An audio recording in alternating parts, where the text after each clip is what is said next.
So there, that's glass. All glass. It's all glass. Got all that. You're renting this out for 600. And more. Stone again from here. Yeah? Stone. And what's going to be in here? Right, no, that's just It's going to be huge. well, it looks it, but when the floor.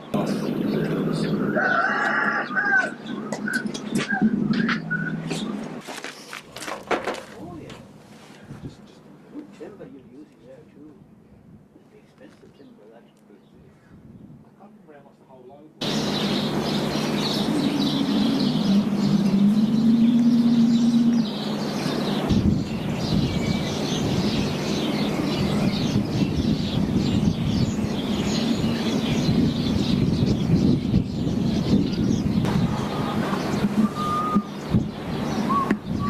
He's seen the photographs. So he's seen the photographs. He's going to try and get through to me today what he thinks it's safe for you to continue with. But this one he agreed, he hadn't even looked at this one, he agreed that he's looking at, and it's this that he's looking at more than anything else at the moment, to see how they'll work. Because Stuart's told him, are you there, Pete? Yeah. We don't want to see any metal work. What? So I said, well, that seems to be Stuart's idea. I'm quite happy with metal work and fixtures in. So that's why you came up with the bolt thing. yeah. I don't know why you hadn't asked him about the bolt thing. We've discounted those already. So he's looking at this, and that is what he's thinking about at the moment. So I can, at the moment, I'm about to make this one. At Yeah, the moment, no, I've this got, is at the fine, moment isn't I've got the blue, all the blues up. Well, not that one yet, but Yeah. that. Yeah. And I'm going to carry on, and I quite like it. But I'll probably be okay not doing it. I did want to put these two on. Yeah, I wouldn't. But I won't just now, because I also need a picture of the carve. Yeah. And at what point the carve's cut off. Okay. For these. They're still alive, isn't he, Uncle Ken? Yeah. And he was putting a windscreen in a car, and I don't know how you meant to lever them in, but he was doing it with a screwdriver at the top, then over the top of the car. Oh no. It's horrible. Screwdriver slipped! Oh no. And went right through the middle of his eye. So, Uncle Ken had a glass eye after that. When Uncle Ken used to go out, because he was a bit of a ladies' man, when we were stopping with him, he'd get himself all dressed up and he'd say, "Is my eye straight?"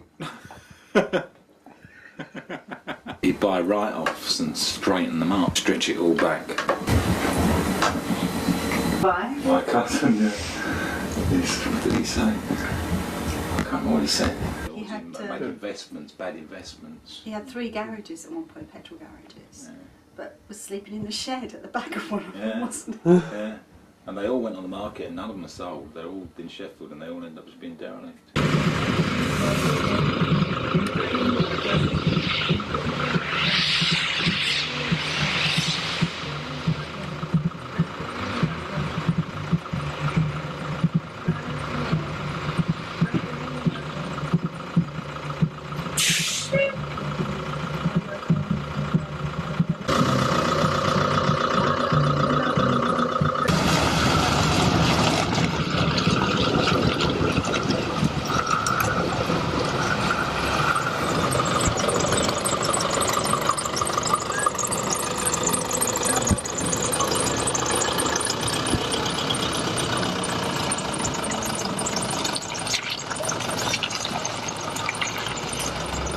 Okay, these posts here are goal posts, and they're moving them again.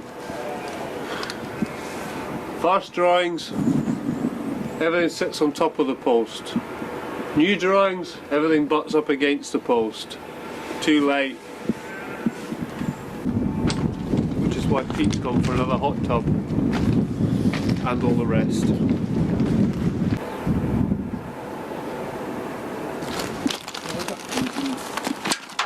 Because they keep coming up with drawings after I've done it that are different. So I better not do anything else until they finish coming up with drawings, which they should have had about a year ago, really. But hey, it's Stuart Bagshore Associates, Stornoway, Riggs Road, telephone. Special punchline he's got.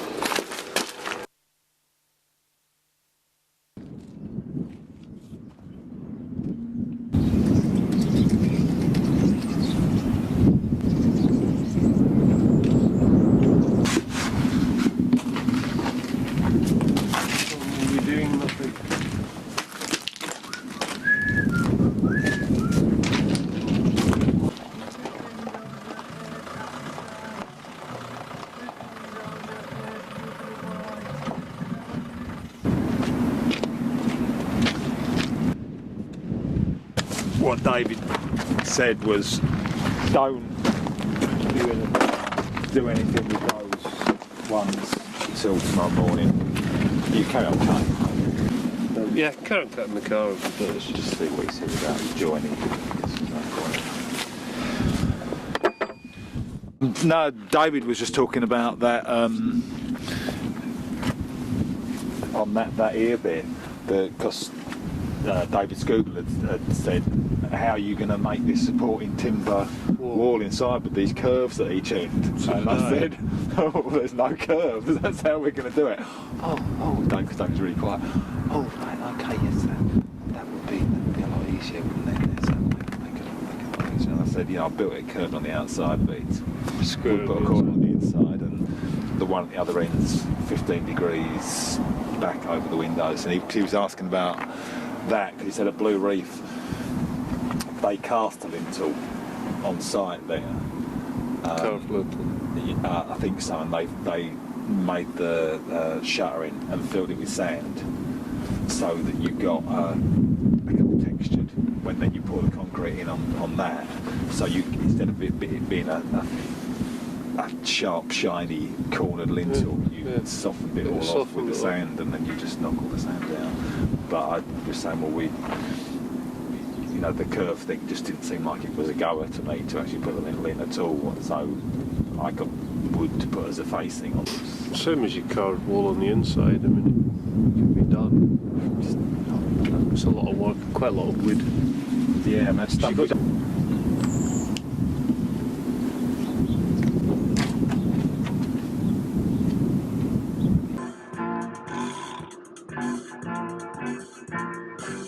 Goodness gracious! This Bangla man kana, this Panderima man.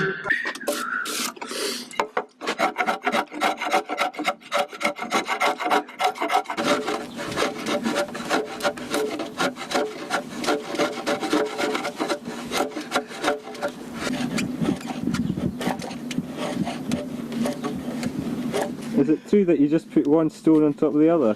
That's it.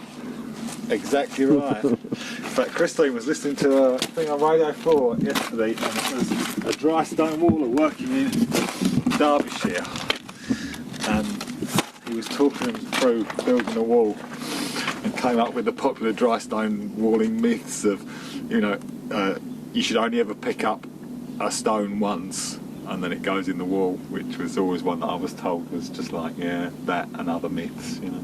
Anyone who can wall should be able to wall anywhere in the country. I guess he's not been here. But basically that's it. You just pick up a stone and it fits exactly.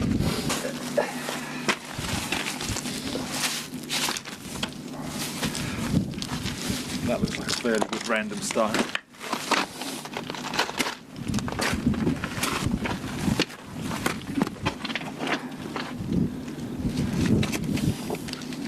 As I say, as if by magic,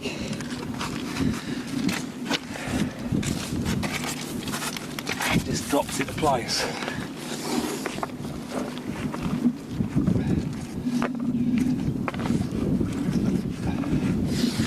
Picking up random pebbles, chippings.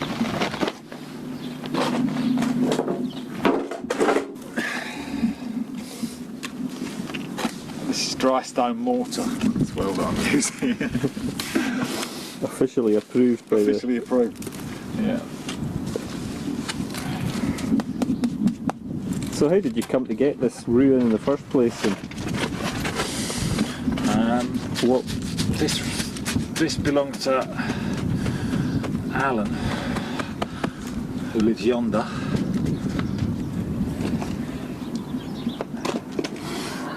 Who I met when we first came here, not quite 3 years ago. And I'd not really intended to, wasn't specifically thinking I was going to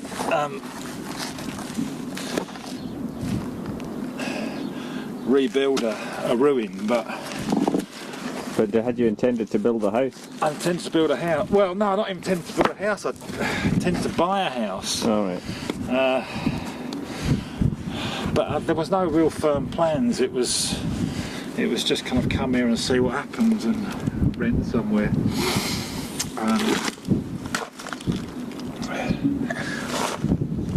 But once we started looking round, the only houses there wasn't really any house that we could afford. And there's really not that many houses come up for sale anyway. So we started thinking about ruins and doing either an old house or an old thatch house. Doing one of them up.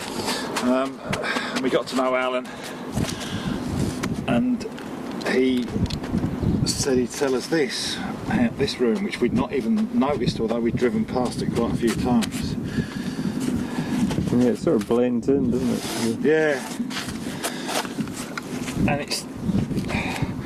it had access, electric, water and sewers, which for your average black house, It's not too bad. no, don't really happen very often, does it? That you get, well, that you've not got to get it brought in. Yeah, that's expensive, isn't it? For all that. Yeah. Cool. And so, do you think it was going to be just quite an easy job to? I tried not to think about it, to tell the truth. Christine's thought about it lots, and I just carried on working, building walls. So, at what point did you get the architect in? Very early, before we even agreed to buy it properly. Yeah. 'Cause, we didn't know whether it was possible to do, or whether you'd end up with a load of problems with building control, planning department, etc.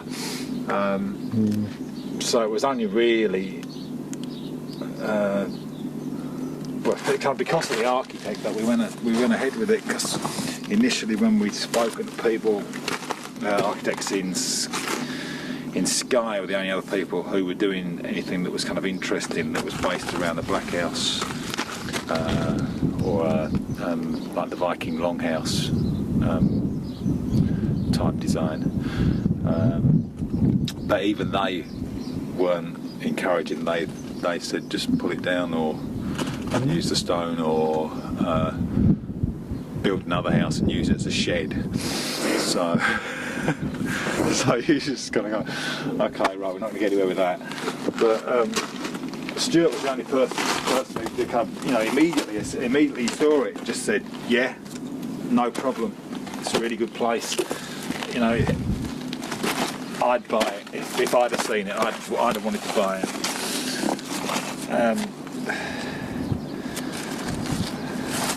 And I think, despite all his quirks, to a degree, it's kind of his enthusiasm kind of spurs you on a bit, really, because he does really like it. He really likes the place. He really likes where it is, and you can kind of see that in the design, really.